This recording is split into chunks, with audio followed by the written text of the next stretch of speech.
CBS News has learned investigators hired by Amazon CEO Jeff Bezos have turned their findings over to law enforcement. Last week, Bezos said the National Enquirer tried to blackmail him with explicit photos and messages. Those claims came after the tabloid published a story on Bezos' affair with a former TV host. He believes the alleged extortion was politically motivated. Errol Barnett has new details on the investigation.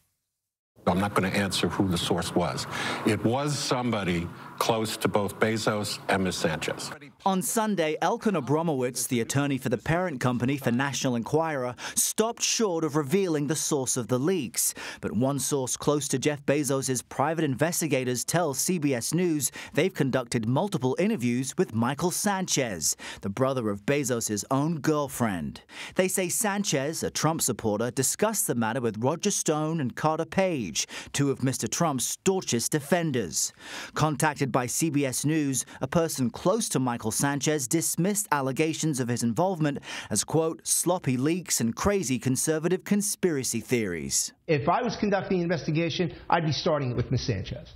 CBS News law enforcement analyst Paul Violas thinks someone Lauren Sanchez confided in was the likely leaker. The highest probability of risk here of where this leak came from would be Sanchez. And whether it was her brother, whether it was a friend, whether it was anybody. In emails released by Bezos last week, Enquirer officials purportedly claimed to have a naked selfie and other lewd images of Bezos. They offered not to publish them if the Amazon CEO dropped his investigation. I hope common sense can prevail, and quickly, one email read. It was part of a legitimate negotiation. Each side had something that they wanted. Abramowitz says the tabloid wanted Bezos to stop falsely claiming its coverage of his affair was politically motivated. He also denied the explicit photos were part of a blackmail plot. Bezos and the newspaper he owns, The Washington Post, are frequent targets of President Donald Trump.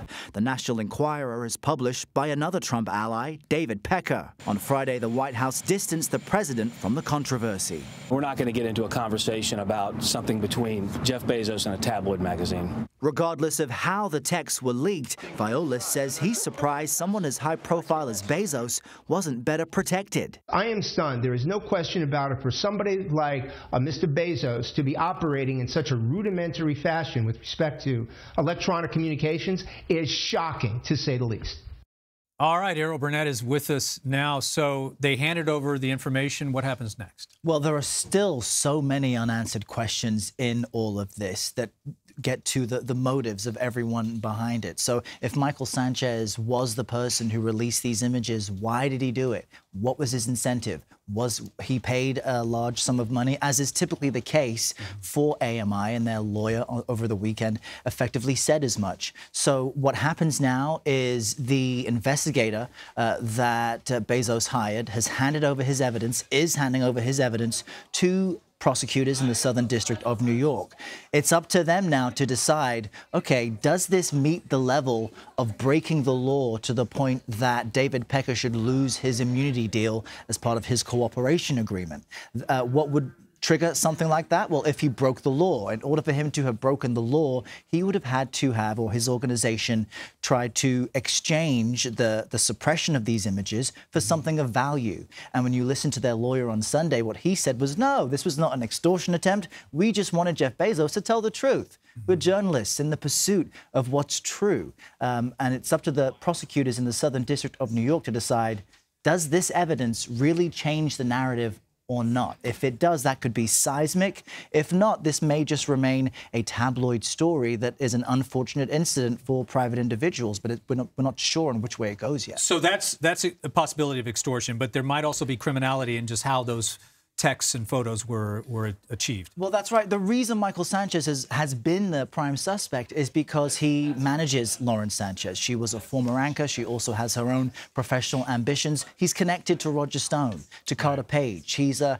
fan of President Trump. So if you're someone in that position and you have access to the texts or private images of the world's richest man, surely that has some kind of value. President Trump is no fan of Bezos. Well, that's why people are wondering, and that's why the investigator and Jeff Bezos himself in his post claim that perhaps it's the Washington Post's coverage of Saudi Arabia being too critical. Perhaps they're getting too close to the bone when they report that the AMI executive, David Pecker, was seeking financing from Saudi officials, which the lawyer confirmed over the weekend. But we don't have definitive answers to that just yet. The search continues. Stay on it.